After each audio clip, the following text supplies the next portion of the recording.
Hey everybody, how's it going? Welcome to NoDQ&A video right here on NoDQ.com, as well as the YouTube channel and NoDQ&A videos affiliate, ringsidenews.com. Got more of your questions, another batch today from twitter.com/AaronRift. Let's get started with the first one today, which comes from Cameron Hutton. Do you think Bray Wyatt getting injured now is the best for him and Wyatt family to go away for a bit, then come back and get a push? It's not really good for the other members of the Wyatt family, Eric Rowan and Braun Strowman. They were not even on Raw this week. I think for Bray Wyatt, it's not good timing-wise. He had just turned babyface with the rest of the Wyatt family, and they had a little bit of momentum coming off that Raw in Staples Center. Now, that momentum has just been halted. I think that when Bray Wyatt does come back, you can have him and the group come back as babyfaces. I think it depends on how long Bray Wyatt is gone. WWE may decide if he's going to be gone for a long time to just bring him back by himself. I mean, it's really interesting to see what happens to the other Wyatt family members, and especially with Harper being gone, WWE might not be investing much into Strowman and Rowan at this point. I just don't see WWE investing a lot in those guys, especially with Harper being gone.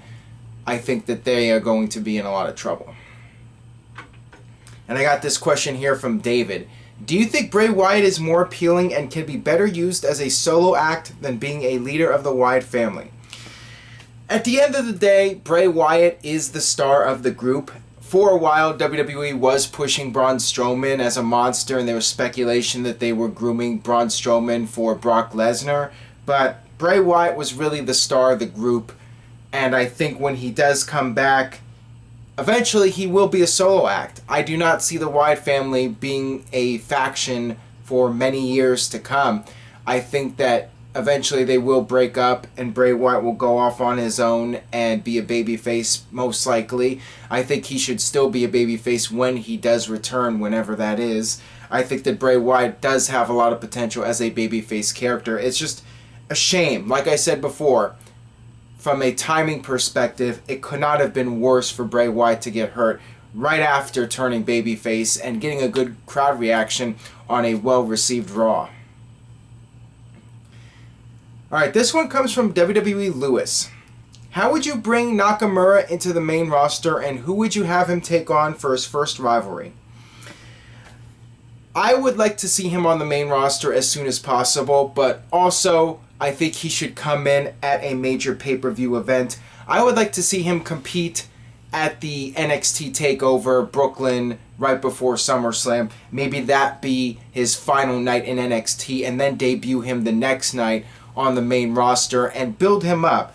Do a bunch of vignettes, a bunch of video packages, hyping up Nakamura, and I think he should debut on the main roster against AJ Styles. They had a tremendous match in New Japan Pro Wrestling. They have the history working together. I think that match at SummerSlam would tear the house down. So that is how I would introduce him to the main roster. Put him in there with a guy he is very familiar with in AJ Styles, and let those two steal the show. Alright, this one comes from Ben Jarman. Who do you see winning the tag team tournament, and do you think that they will dethrone the New Day? My guess is that the Vaudevillains will win because they're a heel tag team and the New Day are baby faces now, but at the same time, Enzo and Cass are really hot. I could possibly see Enzo and Cass winning the tag team tournament just because they're a really hot act right now. But then again, will WWE want to have two really hot acts go at it and have one team lose? So WWE may end up deciding to go with the Vaudevillains and have the Vaudevillains lose to New Day, and then eventually build up to Enzo and Cass versus the New Day. But anything's possible.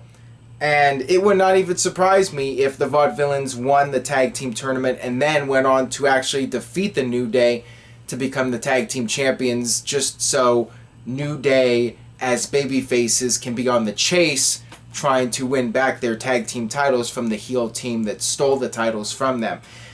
It very well could happen, and the Vaudevillains could potentially benefit from becoming tag team champions. I'm guessing, if I had to take a wild guess right now, I would say the Vaudevillains, but I'll discuss this more with Jeff Meacham next week when we do our Backlash, what is this, 2000? Payback predictions. We'll discuss that match more in detail then.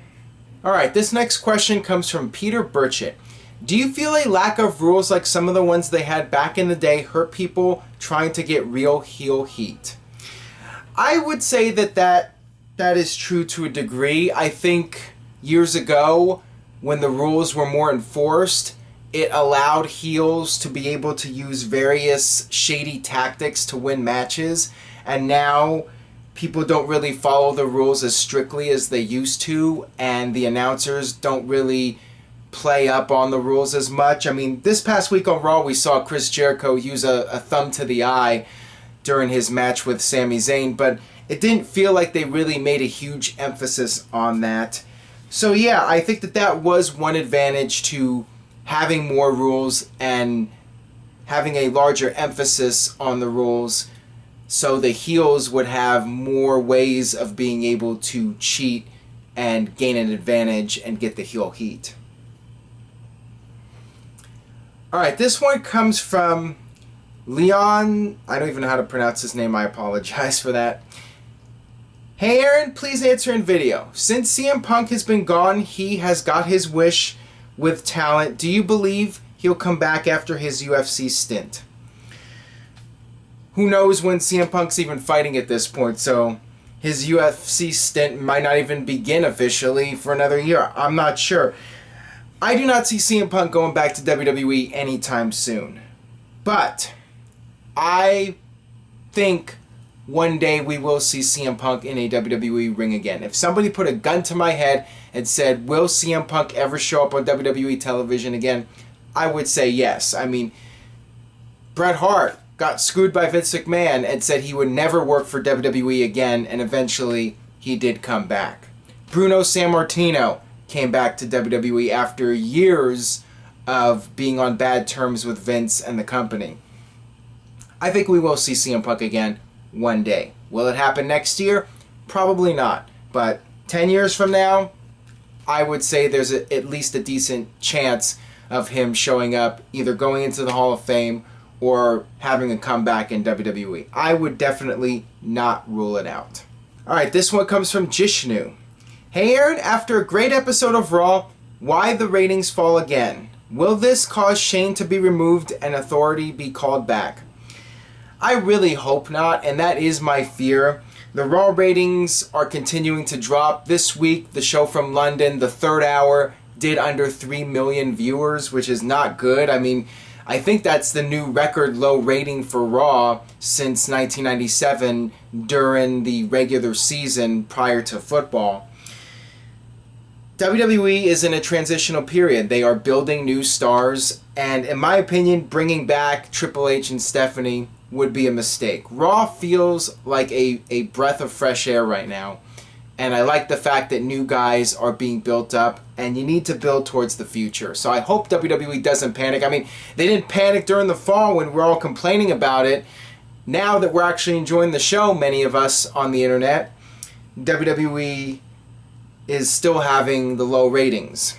But it's going to take time. It's going to take time and patience, and I will say this, I think WWE is moving in the right direction by pushing the younger talent and building new stars, and I hope they do not bring back Triple H and Stephanie unless they're going to do something huge like a brand extension. If not, do not bring back Triple H and Stephanie. I'm tired of the 20-minute promos. I think it's time to give that TV time to the young up-and-comers.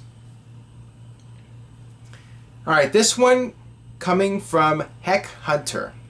Do you think Seth Rollins could benefit with vignettes upon return, or do you think it should be a surprise?